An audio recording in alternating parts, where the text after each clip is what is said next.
Broadcasting from the great city of Philadelphia, Pennsylvania, this is the TeacherCast Podcast.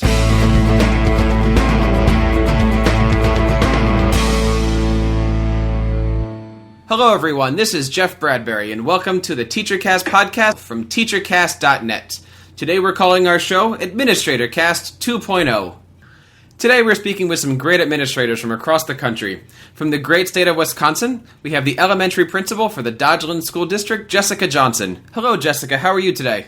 I'm doing great, and I'm thankful to be on here today with you. And also for joining us today from the great state of Massachusetts, we have the principal of Burlington High School, Patrick Larkin. Patrick, how are you today? I'm great, Jeff. Thanks for having me on. Oh, thank you guys for being on. It's a great day here in late August, and have you guys started up school yet? Jessica, when do you guys go back? Our students start September 1st. However, we just had our new teacher in service today, and the rest of our staff come back next week. And how many teachers did you were you entertaining today? Well, I actually don't have any new teachers for the elementary school. However, we're a small district, so I wear many hats. So I was helping out with the new teachers in the middle school and high school, and there were 5 of them. Excellent. And Patrick, when do you guys go back to school? Our teachers start on Monday, and then the students come back on September 7th after the Labor Day weekend. Wow, that's quite a lot of time. How many days are your teachers in before students, or is it just on Monday?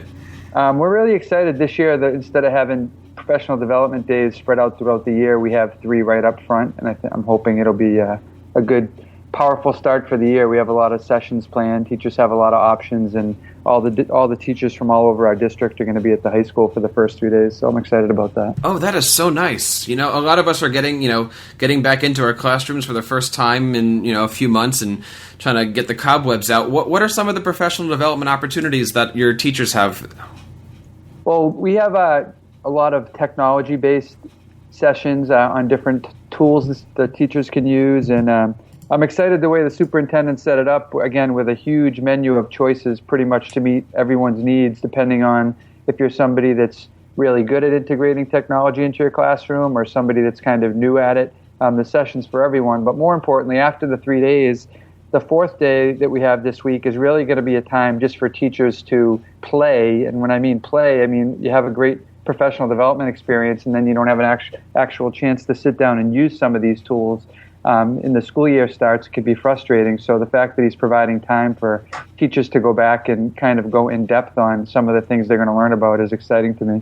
Oh my goodness, that is so important. I know oftentimes, like you said, we get those training days or those training few hours, and then we really don't have a chance to, put our hands on the devices and check them out. Jessica, what kind of things are your teachers looking forward to in their first few days of school? Well, the majority of our staff only have 2 days of in-service, so we're not as fortunate to have as much time as you, Patrick. But I've really kind of protected my teachers' classroom time. So this year we don't have a whole lot that we're doing.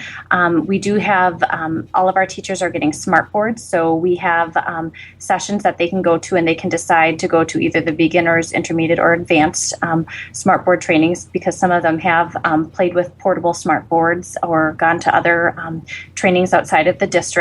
So we have that. We also have, we're getting brand new laptops. So there's some training in with the new software that's on our laptops. And then other than that, we just have, our my building level professional development meeting, and then our grade level meetings as well. Are you noticing that a lot more teachers these days are embracing technology, or do you still see a lot of teachers are more or less the, keep with the status quo here? I would have to say that we've got, half of the staff that really embrace it and love it, and the other half that probably don't love it as much and tolerate it. And what are you finding, Patrick? Because you teach in a high school, so it's a little bit of a different mentality in the teaching staff, I guess. Yeah, I mean, I think the teachers are excited about, what we're doing, and they're happy about the flexibility we provide. So, I mean, I kind of agree with Jessica for the most part on that question. Now, Jessica just said that she's, every teacher has a smartboard? Everybody will have one except for the Phy-Ed teacher and maybe a reading specialist that doesn't have, a large group of students. So, yeah, other than that, everybody will. That is nice. I mean, that certainly shows that your district is being proactive and embracing technology. Patrick, you guys are doing something special this year, aren't you, with technology? Aren't you? Tell us a little bit about your one-on-one program. Yeah, we're going one-to-one with iPads, and again, just to touch upon the smartboard thing, and this, I think people that have done it the right way, whether it's a smartboard or any bit of technology, just providing that is step one. But again, are fortunate to have a very forward-thinking superintendent, and he's committed to the fact that whatever we spend on technology, we should be spending 25 to 30% of our budget on supporting teachers with professional development for that technology. So I'm a little concerned. We opened a new school and we have a new smartboard in every room, and I'm concerned that was just the default, and that I think some teachers have done great things with smartboards, but I don't think that means every teacher should have one. I think with some of the resources that are out there, I think I would like to see a model where teachers can choose the tools that they're comfortable with. And obviously we want everybody moving forward, but some teacher may be able to do something with a classroom full of netbooks or a group of iPads that the other teacher does with the smartboard. I just think we should be reinforcing options. We have more options nowadays, and not trying to standardize anything. But just along that line of thinking, yeah, we've decided to, and this is a contradiction, of course, we've given every student an iPad. But again, with the ultimate goal of being a bring your own device school within 3 to 5 years tops. But again, because we have over 1,000 students and a number of teachers, to have a possibility to do that right away. We do have the network to support it, but to do that right away and have teachers facing classes of 20 to 25 students with 6 to 8 different devices in their hands, we thought would be kind of overwhelming for teachers to start. So we decided to get everybody on the same page, and also if we're going to go to a bring your own device model, we'd like to give parents some lead time to say, for the 2000 whatever school year, we're planning on doing this, so they have time to plan for this in their own budgets, because obviously it's tough fiscal times. So for a variety of reasons, we decided to go with one device for everybody. The problems that we have in classrooms will all be the same problems around the same device, and we thought that would be a little bit more manageable.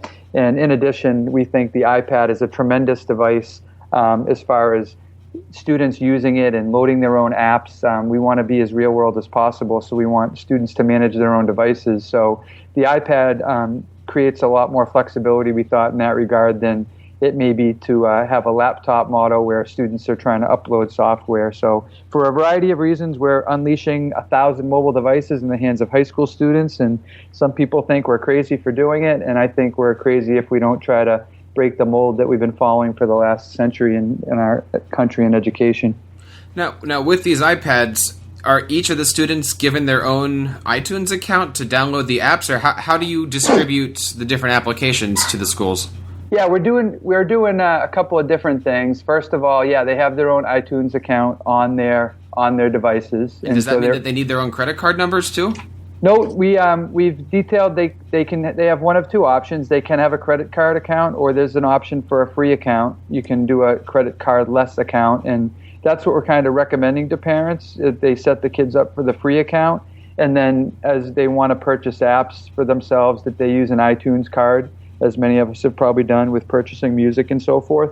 But we're able to, we have two different things. Because they're school-owned devices, we thought it was obviously important that we filter the devices both in and out of school. So we have a browser that we bought from a company called Lightspeed that allows us to filter the devices in school, which obviously we would do anyway. But when the kids are out of school, the only browser on the iPad is this Lightspeed browser. So kids will connect to their wireless internet at home, and then they'll be going through our server with all of our rules as far as where they can be and so forth, and the types of sites they can be on.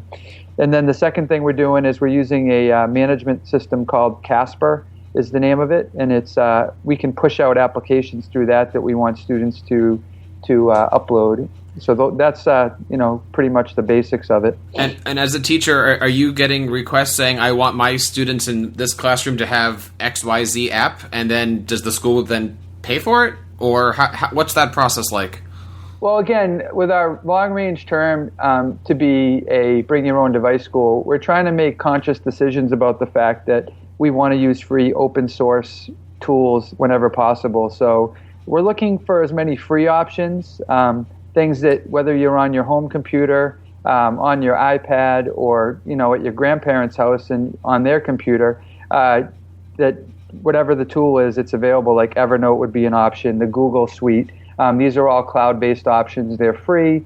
Of course, there are going to be exceptions to that, and we're having conversations around that. But we're really trying to be wary of becoming dependent on any apps that are pay-for apps, because as we all know, something that we pay $5 for today that looks like it's the best thing in the world, there'll be something better within a few months, and then we've kind of thrown that money away. So we're trying to be conscious of those decisions, and I don't know if there's a perfect science to it, but it's definitely a big part of what we're doing. And are the iPads the students to keep after they graduate? Yeah, I'm actually in a conversation. The one thing you can't do, so we're leasing the iPads over 3 years. The school will own them, but we can't be a third-party reseller of Apple products. So we're working on some language with the Apple legal team, so we can allow our students to take them when they graduate. And it's not going to be a problem, but ultimately we have to almost turn over the title or the certificate for each of these iPads. If a student wants to take one, then there's got to be a paper transaction where we sign off on it as a school, but we're not allowed to resell these devices, so that's kind of what we're working towards. But obviously, if the kids find this to be a useful learning tool, we want them to keep it when they leave. And what? Just curious here, but I mean, do they each come with Apple Care, or what kind of language or contracts do you need to have with the parents for breaking, damage, Yeah, that's a good question. So we don't have any user fees for anything in Burlington. And we've provided these tools to the kids. We're paying for them, but the one thing the parents sign off on is the fact that they're responsible for the iPads once they take them. And having said that, there are some third-party insurance options. So we've given them the name of a company they can sign online, or they can fill out a sheet and mail a check in. For $39, they can get coverage for the iPad for 1 year. So we think that's a pretty reasonable deal. We're encouraging it, but again, they don't have to do that. They just sign off on the fact that they're responsible. And I don't think it's a big jump, because if a student lost a book bag with a bunch of textbooks and a graphing calculator that were the schools, I think they'd be coming up on that same amount of money pretty quickly. So I don't think it's an unusual thing to be asking parents and students to be responsible for, $400 plus of school materials. Mm-hmm. Now, Jessica, with your smart boards, I've never used a smart board, so correct me here.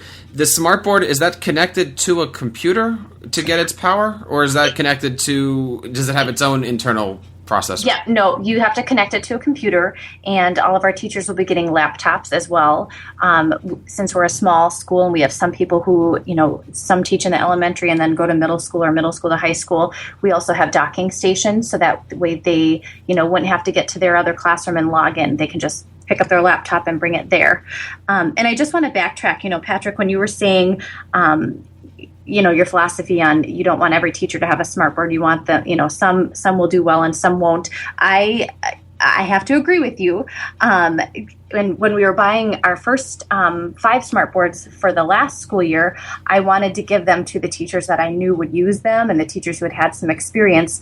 But then came to realize that if we were to put, one smart board in each grade level at elementary, we're going to have an inequity issue where only the students in one class of second grade get a smart board. And then I could just see the next year every parent wanting that teacher for their child.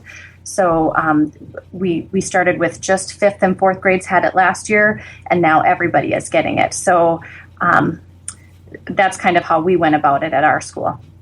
Now, are you finding that, now you said that every teacher is getting a laptop. I guess I'll ask you the same question for your district. What happens when a teacher wants a specific piece of software for that laptop? Is that the school's business, or is that go out and buy your own copy? We have our own. This is brand new too, because in the past we've really had no administrative authority on what we did on our computers. But in our tech user agreement that we sign, we can download whatever we want on our laptop. However, when we sign that, we're saying that it's legit. We can't pirate any software. We can't if it's only allowed on one computer, we can't be sharing it amongst everybody.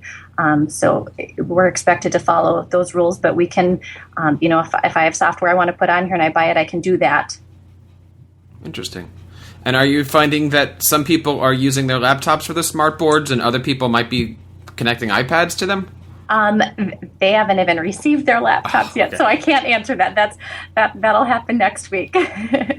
Excellent. And Patrick, are you noticing more of your teachers are going iPad crazy, or are there still some that are laptop crazy? Or I think they're really excited about the newness of the device. And again, I think we have to be clear on, and I appreciate. I'm glad Jessica's school system has a conscious decision about how they're going to utilize this stuff, because I think personally, and I'm a leader in some of the schools I've been in, and starting with me, we haven't always done that. We've thrown money at the technology, but it's not about the device. It's really about, I think, still we have to keep in mind what are our objectives, within our classrooms. What are the benchmarks we're trying to reach with our students, and then how can we use some of these new tools that are available to us to engage students. So I think, the teachers are iPad crazy a little bit, and how do I learn about the iPad? And I'm almost like, don't worry about the iPad. Tell me what you want to do in your classroom first, and let's work backwards.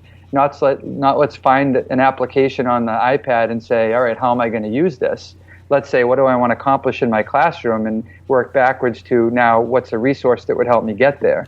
I think that's a great point. There's so many things out there that an iPad can do, but obviously it comes down to what is your curriculum, what is your classroom, how are we going to engage the students today? And we as teachers have been engaging students for hundreds and hundreds of years.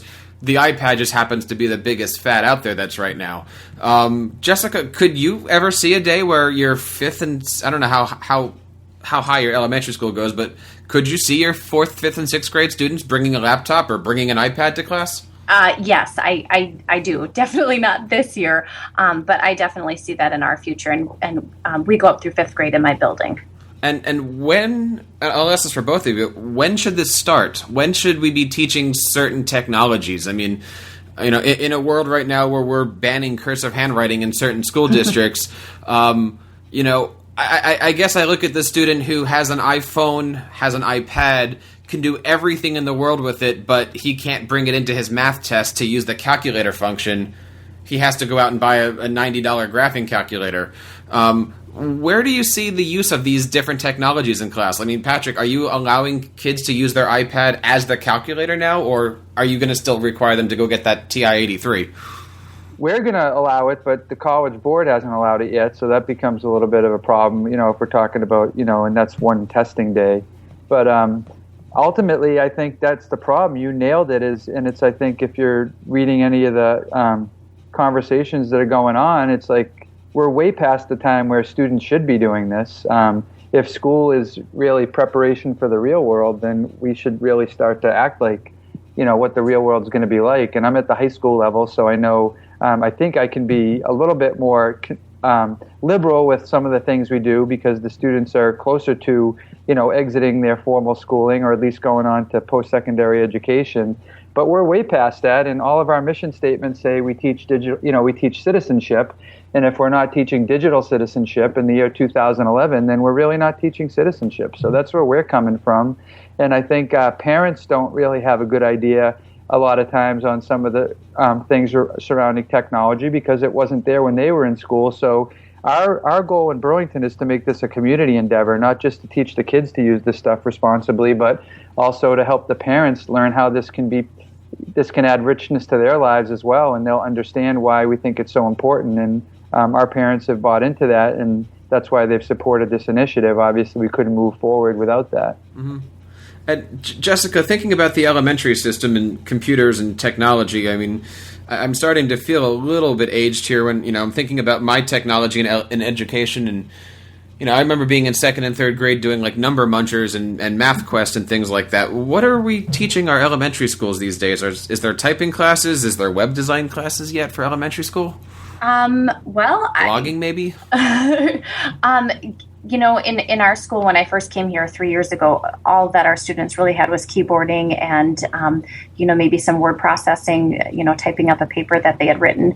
And right now we're really trying to get a little bit more beyond that. I have a teacher who's going to start using Google Docs with her class this year. I have some teachers that, do a lot of PowerPoint with their kids. We're definitely in my school not up with Web 2.0 that I see a lot of other schools using. So we have a lot of room to grow there. Should we be expecting elementary students or even maybe middle school students to be giving presentations with PowerPoint, Google Docs? I at least in my school, I know I don't allow my kids to come in with the marker boards. I want them to be dynamic and use technology rather than just go out to Staples and get a little poster board. How early in our education should we be expecting our kids to be digital creators? I think it starts in elementary.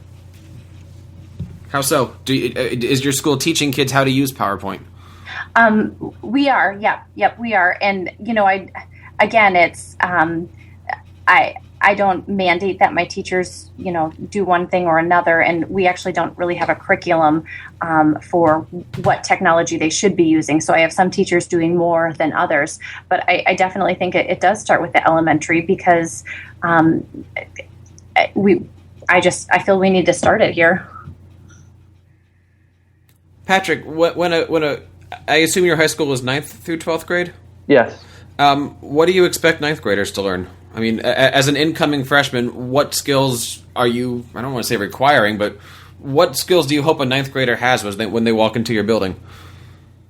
Well, obviously, there's got to be some foundational things in place in regards to, literacy and numeracy, and I think those are somewhat independent of technology, but obviously I think they need to be melded together at this point. I mean, it should almost be seamless the way these two things, and we're not there yet, but that's kind of the vision we have, that, they can demonstrate creativity and innovation. They can communicate and collaborate. They can conduct research and use information.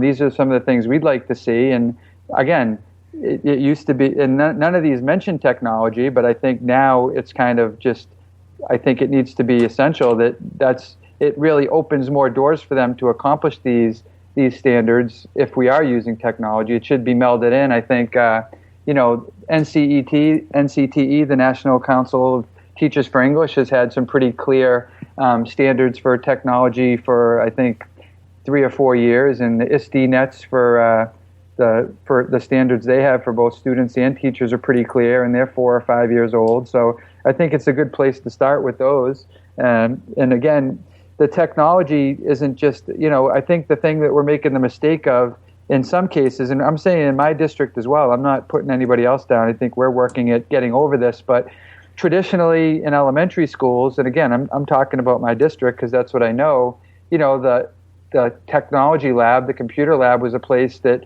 teachers would drop the kids off and then they'd pick them up after the class. And that's a very outdated model. I think basically, that teacher, the classroom teacher, should be saying, this is what I'm working on. And then maybe if you're fortunate enough to have a technology person in your school, then that person works with the teacher on a unit or some learning experience, integrating the technology that is, something that you're already doing, not this separate thing. Technology has to stop being this separate thing. It should just be seamlessly integrated into everything that we're doing anyway. That's the way it is in the real world, at least. That's the way it's moving in some of our more innovative businesses that we're hoping our kids can get jobs in. So that's kind of my vision. I think we have a long way to go, don't get me wrong, but that's kind of what our vision is, what we're trying to do in Burlington. So for both of you, are you feeling that the students are driving what technology you use in your class, or is the classroom teacher, school district dictating what uses? I mean, for instance, Twitter, let's just take. Many kids use Twitter. Teachers are using Twitter. Or, where's the cart and where's the horse, I guess, is the question here. Well, I'll answer. In my school, it's driven by the teachers. And I've hired quite a few new teachers in the past couple of years, and they really bring in what they've learned about in their universities, and I think they've really helped bring technology alive in our building. I agree with Jessica wholeheartedly. I mean, it's got to start. I mean, we hire professionals, we hire professional teachers, and I'm sure just like in Burlington, Jessica's teachers are very passionate and motivated. I'm fortunate. I wouldn't be trying some of the things we're trying if I didn't have the best staff, I think the best high school staff around. And so you hire great people, and then let's trust them. They should be telling us what tools they need and how they want to use them. And they shouldn't be having to jump all these hurdles with web filters and things of that nature. Basically, if a teacher tells us, here's a tool that I'm going to be able to use to engage students in my classroom, then I'm going to make sure it's available to them unless there's some type of financial limitation. Now, I love having both of you guys on the program today. I have an elementary and a high school person. Patrick's worried about getting one iPad for every one of his students, and I love that concept. Jessica, you've got a different approach, right? You're mostly using your iPad for your administration purposes. Yes, our administration was we were all given iPads in the middle of last year. And so, what things are you using your iPads for? And maybe give me some examples of the applications that you're using.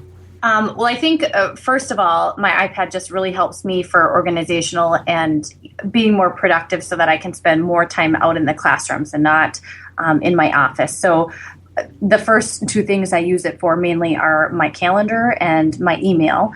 And I'm going to start this year with my calendar where when I'm out in the building, my secretaries will be able to go into my Google Calendar and add something to it, and I'll be able to see that wherever I'm out in the building, what I've got to get to throughout the day. I use it in giving feedback to teachers right when I'm in the classrooms. I'll type it up as I'm leaving their room, and I'll email them feedback right away. So that then also helps me keep track of whose rooms I've been in. Trying to think of what else. I've got my to-do list is on here. I have I'm very goals oriented, so I have an app called Simple Goals, and all of my apps are free. Simple Goals I just use to keep track of my goals. So each time I go into a classroom, it's keeping a running tally of the classrooms I've been in or the students that I've met with. I do also have a lot of free apps on here of just math activities because I also work with students for math intervention. So I have different apps that I've tried out with kids and, let them practice math facts and different things of that nature. Nice. Patrick, what's on your iPad? I think my biggest use right now, honestly, it's summertime. I've been just reading a ton of books on the Kindle app, to be honest with you. But other than that, I have, I use Evernote a lot. Google's still somewhat limited, some of the things you can do with the Google apps. And, I'm playing around. I'm trying to model things like my teachers asked me, about certain apps. So I kind of want to, I'll walk through one with them. Like we've been doing Tuesday sessions all summer where teachers come in and it's basically show up and whatever the topics are the teachers want to go over, we'll go over. So like there was a cool one called Splash Top Remote where you can actually take over your computer. If you have your computer hooked up to a projector, you can take it over on your iPad and walk around the room and, run the computer, as you're moving around. So I think we're in the exploratory stages right now. I love Flipboard's a great one. There's all kinds of different services that you can aggregate news based on topic, which I can see uses for. If you're, a history teacher in particular, you could have your kids, make their own magazines. I just think the big thing we're trying to do is move away from where kids are just consuming information, and we want them to start creating their own sources of information.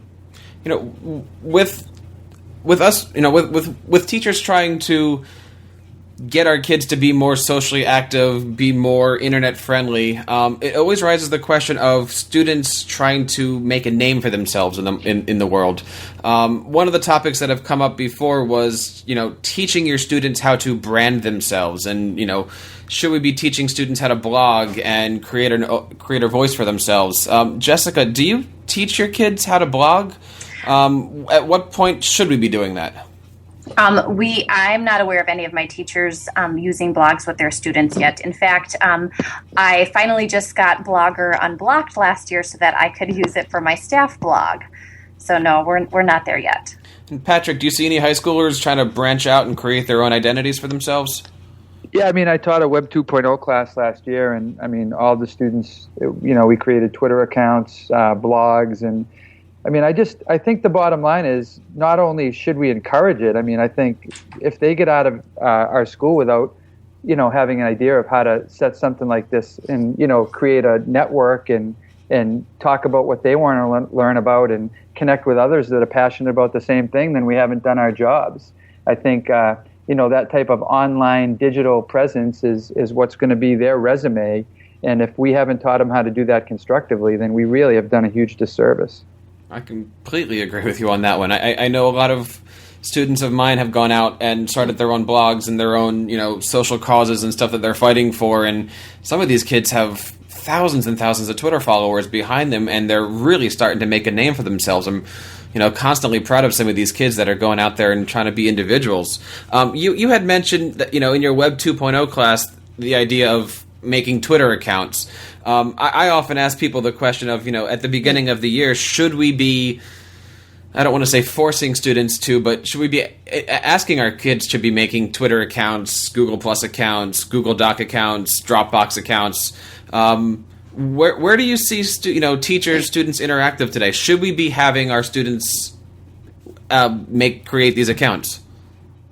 I think, honestly, you're going to have a conversation with parents and tell them what you're doing and why you're doing it. And again, our purpose is to teach kids how to use these things responsibly and to show them how they can be a huge resource for their learning and their lifelong learning. And I know, that term is thrown about and forgotten about in a lot of mission statements, but truly you can go off and learn anything, anywhere, anytime if you know how to use these tools. So I think we need to watch students do this and help them, and that's why we've been bringing parents into our school as well to talk about, this is a Twitter account, here's what you can do with it, here's what you should look for. I think it should be a joint effort here, and if somebody is conservative and for whatever reason they feel like that's something they don't want their child to do, that's fine. I'm not saying that I'm right and they're wrong. I'm just saying I'm going to promote this. I'm going to show constructive uses. And I think eventually the kids are going to go off and do it on their own. And I think a lot of them are doing it on their own right now. And I think they're making some missteps along the way. And the importance of digital footprint can't be overlooked. And there's colleges, when you go for an application and you submit an application to a college, they're going to Google search you and check out where your digital footprint is. There's employers that are doing it as well. And if we're not helping our kids, we're just letting them go off aimlessly or rudderless, into that vast ocean, the World Wide Web. And we need to do it. It's always been our job to, talk to students and tell them what it is to be a constructive, productive, respectful citizen. And if they're out there, they don't understand, how students are. You don't realize that, I made that quick comment on Facebook or I made a tweet, and once somebody has that, it's there forever, So I think if we're not doing it in school, then we're not doing our job. It just needs to be an ongoing conversation. I think, I feel strongly about it, and fortunately I'm in a community that supports it. Do you both offer professional development classes or, some kind of interactive seminars with your teachers of how to use social media tools safely in and out of the classrooms?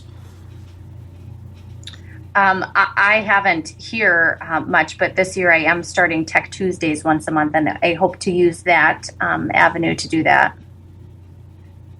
And I think it's important here. I'm fortunate, I'm 2 years into it. Some of my teachers are still pretty new to it, and I don't think it matters necessarily today where you are, other than that you realize you need to be moving in that direction. So, I applaud Jessica, and I applaud anybody who's starting on this path and starting to realize that it's something that we at least need to become aware of. I think the problem, my biggest frustration is with people out there that just say it's bad, it's dangerous, it's this, it's that, but they really haven't sat down and used it for any length of time. I think that's doing students a huge disservice. If you want to decide you don't want to use something after you actually know how it works and you know what it can do, that's fine. That's a well-informed decision. But I think, unfortunately, what we see is horror stories on the news about, one negative thing that happens.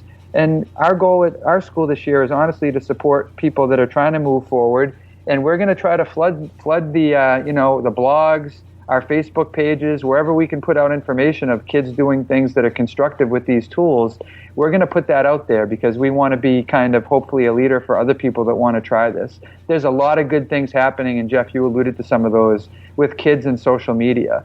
And I just think, unfortunately, the things that we see that make the news are the things that are, that go horribly wrong. And I think there's a lot fewer of those. Yeah, go ahead. Oh, I was just going to say, I can't agree with you more, Patrick. In thinking of just my battle of trying to get Twitter unblocked in my school, just so I can show teachers how it's used professionally.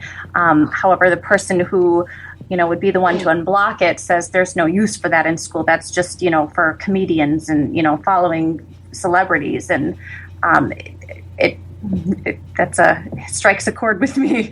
It's a difficult battle. Yeah, so I'm hoping, other people have modeled it for me. I'm hoping that, we can say, this is what I think hits home for me, and hopefully it'll hit home with parents. Look at these kids at this school over here and what they're able to do because they've made connections and they've built learning networks. And it also, puts your school on the map. Again, that's not why we do it. Ultimately, we're doing it to help kids. But if your parents say, hey, look at what they're doing over here, and they're getting all this positive attention, their kids are able to do these things because of connections they've made, don't they want to have that for their students as well? I don't think any parent wants their students to be shortchanged. So I also think, frankly, that tech people that have been in a position for a long time, and I'm not trying to stereotype, I should say tech people, I should say administrators too, that have been in a position for a long time that don't see a need for this, and they really haven't been out there and experienced, can be a huge stumbling block and set their schools back. And I think we need to kind of work around those people and tell them honestly, like, can we have a conversation with Chris Lehman in Philadelphia, or can we have a conversation with George Couros in Alberta and see what they've been able to do in their schools with some of these tools? And I think you don't have to jump to opening elementary schools to Twitter on the World Wide Web, but what are we trying to do with Twitter? Are we trying to just have back channel conversations? Are we trying to make connections?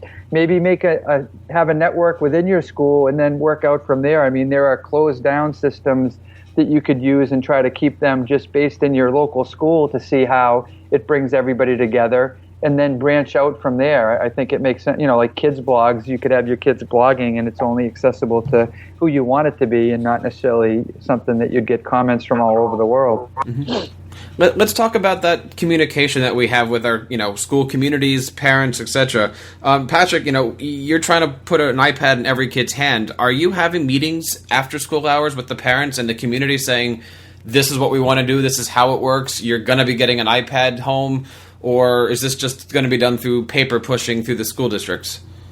No, we haven't had a newsletter. I haven't had a newsletter go home in 3 years since I've been there. All Nice. All the communication is through the blog. And obviously, again, having said that, we all have to know, who our parents are and what our community is like. So when I say that, I also, if anybody needs something mailed home, if they don't have access, then we're happy to do a mailing as well of information. But nobody has needed that in Burlington, so we're fortunate that way. But I haven't sent a newsletter home in 3 years, and everybody gets information from the blog, from our school Facebook page, and it's worked for us. And Jessica, do you feel that, at least in your community, that you need to teach the parents about these technologies and these new ways of educating students, or do you feel that mostly where you are, the community is up on social sites, Twitter, et cetera? No, yeah. Well, and we have the inequities, too, that we have a lot of rural poverty. So we do have a lot of families without any internet access. So, while I'm working on, updating my website for parents and trying to give them communication that way, I still have to send home the paper newsletter each month. Nice. Let's make a left turn if we can. Let's talk a little bit about PLNs, Professional Learning Networks. You guys are both a part of one. You guys are very active on Twitter and other social sites. Could you tell us a little bit about your own personal learning networks and how you trickle all that knowledge down to your staffs and other, educational professionals? Okay, well, I'll go first. I started on Twitter 3 years ago, 2.5 years ago, in my first year as a principal.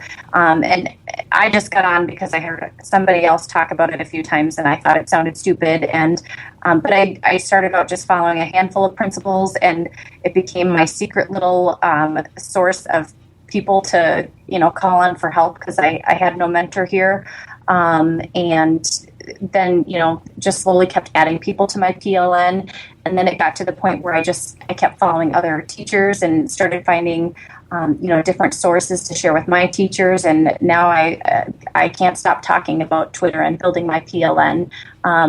Again, Twitter is blocked in my school, so I haven't been able to show teachers here in my building. However, this summer I organized a Teachers Academy with 5 area school districts, and there I presented a session on Twitter, so some of my teachers were able to come to that and see that. And then this year I'm also presenting with another principal in Wisconsin. We're presenting at the State Administrators Association conference, and then a state technology conference as well. Nice. Yeah, that's great. And for me, the Personal Learning Network, I started blogging after my first year at Burlington. So that was, I just finished my 4th year. So 3 years ago, I started the blog. My first superintendent, he had been there a long time and wasn't really into technology, so I made the mistake of asking him if I could start one, and he said no. But then he left, and the next one, also has a blog, my new superintendent, who's been there 3 years now as well. And so my first experience was actually I wrote a blog post about a book by Curtis Bonk, who's an author, a big tech, very technologically savvy individual. And the next day I came in and I checked my blog, or it probably came to me on my phone, that he had made a comment on the blog, and I'm like, wow, like that was like kind of an eye-opener for me about how connected we all are. And then after a presentation by Will Richardson, he really, got me hooked on Twitter. And since then, it's impacted my school. We wouldn't be where we are today if it weren't for my PLN. I got invited to a one-to-one conference in Iowa by Darren Derflinger out at Van Meter, a conference that Scott McLeod put on, and they, allowed somebody from Massachusetts come into a sold-out conference out there, and I came back and again with their ongoing support and watching what they were doing, we're going to be a one-to-one school next year, and I think we're going to start to see the same thing happen in Massachusetts. It's been going on in Iowa. They were a handful of one-to-one schools a few years ago, and now I think there's over 100 this year. And I think the way the talk is going surrounding our initiative and other schools trying to jump on board, I think we're going to see the dominoes fall in a similar way. So it's impacted, my school, my students in a phenomenal way, and I want to talk about it with anybody that I can. So like Jessica, I think it's really important that we go out and talk to our local administrators and show them how amazing it is. It's the best professional development I've ever had personally. I've sat in master's classes and college classes for semesters at a time, and they haven't been the most engaging things, but now no matter what I want to do, I can find somebody on Twitter that's already doing that and learn from them. And I think unfortunately in schools we sit in our little worlds and in our local communities and try to reinvent the wheel, and now we have this opportunity to say, who's done this before and how did you do it? And I can learn from their mistakes. And our one-to-one's not going to be perfect, but we're going to share everything because we want the schools that come after us to learn from the mistakes we make and avoid those. So it's just a phenomenal resource. And, I think we need to show students how they can use these. And again, you've heard this before, but our kids are going to go on and they're going to be applying for jobs that haven't even, been developed yet. So we need to show them how to do this and how to create flexibility and adaptability and create a network that can support them when those types of opportunities do arise. Well, Jessica and Patrick, we certainly thank you for coming on the program today. Patrick, what are your goals for this year? What do you hope that the high school achieves? Well, I mean, the number one goal is just to support my staff as we go into this, foreign territory. And like I said, I think it's anxiety provoking, obviously, for somebody that, you've been in a traditional school setting, and now kids are all going to have mobile devices in their hands when they walk into your classroom. So I really want to support the teachers. And with that, if we're just throwing, 1,000 iPads in the school and not talking about changing what learning environments look like, then I think we've missed the boat. So I really want to, we're working with the teachers and creating more engaging learning spaces. And that's not just putting iPads in their hands. That's talking about approaching how we handle our students differently and moving away from teacher-led classrooms to learner-centered classrooms where the teachers and the students are learning together. And that's really exciting to me. And with that, I want to be able to give concrete examples as to how our students are learning differently and how they're becoming creators instead of consumers. So that's our number one goal. Wow. Jessica, what are you looking at for this year? Well, our two main district initiatives that we're keeping from last year are just simply improving student engagement and student learning. And going along with that, specifically in my building, I want to support my teachers as they're all getting new smart boards or continuing to use one if they've already had one in the last year. And then also we are implementing Daily 5 and Cafe as our framework for literacy in all of our grades. So I want to continue supporting my teachers as they implement that framework for literacy as well. Very nice.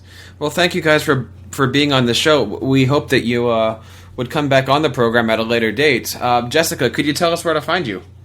Yep, you can find me on Twitter. I am at Principal J, or else my professional blog is principalj.blogspot.com. And Patrick, how can we find you?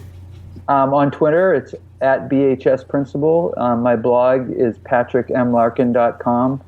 And then my Gmail account is burlingtonhigh@gmail.com. So I'd love to interact with anybody that wants to talk about these exciting topics we talked about today.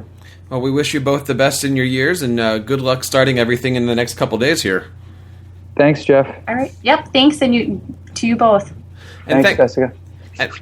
And thanks for listening to the TeacherCast podcast. If you like what you just heard, we hope you'll pass along our web address, teachercast.net, to your friends and colleagues. We can be found on Twitter at the screen name TeacherCast.